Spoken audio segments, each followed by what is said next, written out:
Top 10 cards to pick up for August 2022.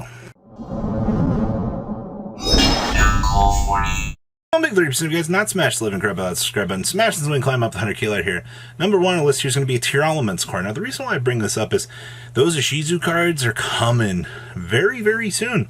Actually, this winter, you'll get the chance to play one of the best Yu-Gi-Oh! Decks in years. So, what does that mean? Well, I'm expecting that this deck will slowly start to go down as global circulation happens.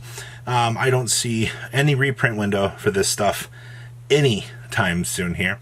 So if you're one of the people who likes to get ahead of the curve here and you like to step up very early and make sure that you've got stuff and you plan on playing during that window, then grab those particular cards, because that's going to be one of the biggest things is when, once again, you can see this far out, ladies and gentlemen, you get the chance to save money. All right, so think ahead. You know that the first component of what you need already exists, so get to it. All right, or else you're going to miss out on a crazy format. Next up is Herald of Orange Light. Like Tier Elements here, Herald of Orange Light gives you some ability to play the game during the opponent's turn, which, guess what, ladies and gentlemen? Ah, man, oh man, you love the fact that you can create and do some very BS things out here. Let me tell you what.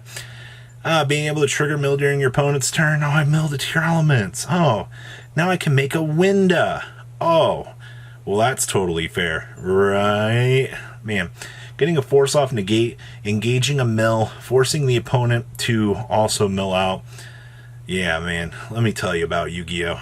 Sometimes some of the best card interactions come in the form of hand traps, and Herald of Orange Light seems to be one of the biggest culprits out here. Don't forget to mention Herald, or Diviner of Heralds here too, is like a subsection, but both of them do go pretty hand in hand. So use that knowledge for what you will here. All right, next up is Arch Nemesis of Scantos. Must be first special from the hand by banishing 3 monsters with different types from your graveyard and or field face up. Can't be destroyed by battle. You can declare 1 monster type on the field. Destroy all monsters on the field with that type. Also, until the end of this next turn, neither player can special summon monsters with that type. Does this ring any bells? Does this remind you of another very, very similar ban card out here, ladies and gentlemen? Yeah, it should, actually. But this one focuses in on type versus its predecessor, which was attribute. And, you know, it's a little bit more fair, I guess, but there is some usage of this card in the OCG, and it just takes, you know, 1 to 2 crazy moments here in the TCG for this card to spike up even crazier. You saw what happened with Protos. Well, what happens when Scantos ends up being the one to take the crazy fray? I don't know, but here we go. Crossout Designator. Oh boy, a card that allows my deck to dodge certain interactions in the game. I know that a few people are looking at Sprite and going, you know, I gotta play Crossouts, man. Like, there's just so many hand traps here in the TCG that we can't have this happening. Well, to answer the question of, you know, is Crossout still within the affordable window? I think it is. Especially for a card that you've known for months that it's got to be good someday, all right? Now, Crossout shows up every blue moon in the TCG, ends up having, you know, an interaction to stop an interaction, and that's fine. But in terms of capitalization, in terms of, you know, value and things being had with it, it depends on the deck builder, really, to be honest with you. So it's definitely something that I would consider having, once again, as things unfold here in the future, but I would definitely keep an eye on this one, all right? Pretty easy stuff, but Yu-Gi-Oh! Players do end up being kind of crazy. Next up here is Instant Fusion. Why am I telling you to pick up a one of? Well, some people out here like their really expensive versions. You look at some of the more expensive staples in the game, and you'll see all the higher rarity stuff tends to go up. Well, Instant Fusion brings out Kitagalos, and then you can go ahead and combo off, do everything that you need to do.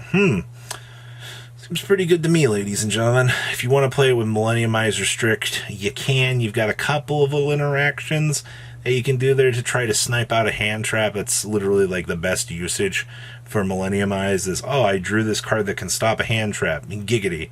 But at the end of the day, I don't think it's all that crazy worth it. But you know what? If you're looking at picking up an Ulti now, I mean, the price has already gone pretty crazy. I mean, why not give it a consideration now, I guess. Next up is Small World. Now, I do think Small World should be up for a reprint window here in this year's Megatins. But a lot of people have looked at this card and went, you know what? I like original print things. As you should, Duelist. We've seen that original first ed copies of everything usually ends up reigning king out here. So if you can get some Small Worlds under 20 bucks, you know, or you want to wait for the Megatin versions, either or, the first ed copies of these are looking a lot more enticing as we kind of head out of a format where, you know, maybe you don't want to play Small World. Maybe you feel that your deck can perform better without it. And I mean, the answer is, it's up to you, alright? But Rogue decks really do like this card, and I do think that if you can get them under 20 bucks, seems like a very, very solid opportunity out here for the player base.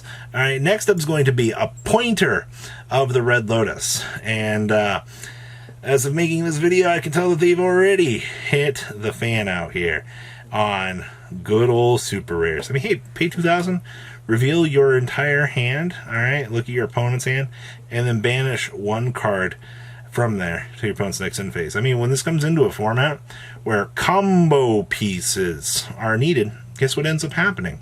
You literally just get to devastate your opponent. Like, that's literally the best thing that this card says is, oh, hey, I went first, now I get to punish you. Strip away an option tree from you and go ahead and capitalize on your loss. This is definitely one of those cards that only begins to see more and more value, especially as the format begins to develop. So, if you're somebody out here that has been looking at a pointer for the side deck, it's time to rotate into the format. It's finally here. You'll love to see it. Honestly, good stuff. Alright, I'll take it. Next up here is Raw's Big Ol' Sphere Mode. Dark Rolling No More, Forbidden Droplet, Ultimate Slayer. All those cards are fine. But what happens when you just hand your opponent a big old ball? Well, it solves about 95% of your problems. The problem with the ball, though, is how many monsters did my opponent put up on the field, and is it worth it to basically detour them? Well, the answer is, depends on the matchup. And once again, Raw Sphere Mode Ghost Rares get cheaper and cheaper as time goes on, ladies and gentlemen. Like, it's actually pretty cool to see just how much better certain interactions and things can become in the game. So, if you want to get ahead of things, Sphere Mode's definitely looking a lot more enticing out here as an option card. Really do give it some consideration, please. I think you'll find some pretty good results for this. If not, the card just continues to plummet downwards. Next up here is Swords of Concealing Light. This is actually OCG tech. Nice. Also, on activation, change all monster opponents side of the field to face down defense position. As long as this card remains face up in the field, monsters on your opponent's side of the field cannot change their battle positions. Okay. So this is just on activation, Book of Eclipse. But my opponent doesn't have to, they don't get the draw effect. Oh. Well, that's really solid, actually. Okay. So, side deck option right now gets the chance to answer some very, very weird option trees that the OCG has been setting up. And, I mean, once again, when you can look back at an old alt-T that might actually explode in value, you never know. You might want to make sure that you're definitely ahead of these things, because it just takes one interaction for this card to take off. And ladies and gentlemen, you got yourself some goodies out here. So, interesting takeaway from that. And the last thing here is I want to talk about Naturia cards. Now, there's an Ishizu Naturia deck that started to show up in the OCG that kind of turned a lot of heads. A lot of players just kind of had to do a double take at some of the interactions that this deck kind of put up. And I'm going to be honest with you, I think it's a very solid pick. One of the more interesting decks out here. By, you know, Naturia cards, I mean like Stink Bug, some of the facilitators for the infinite negates, you know, the monster negator, the spell and trap negator. You know, if you want like a dual terminal Naturia beast, now's your chance to get them. Alright, but I would definitely give some heavy consideration to those Naturia cards. So what do you guys think about today's market? Just kidding. What do you guys think about this top 10 list of things that you might want to pick up? Please leave a comment down below. Tell me what you're saying. Make sure you guys smash the crap out of that subscribe button so you guys don't miss out on more awesome content. And I'll see your beautiful faces back here later today, guys. Peace out. Patrons, thank you.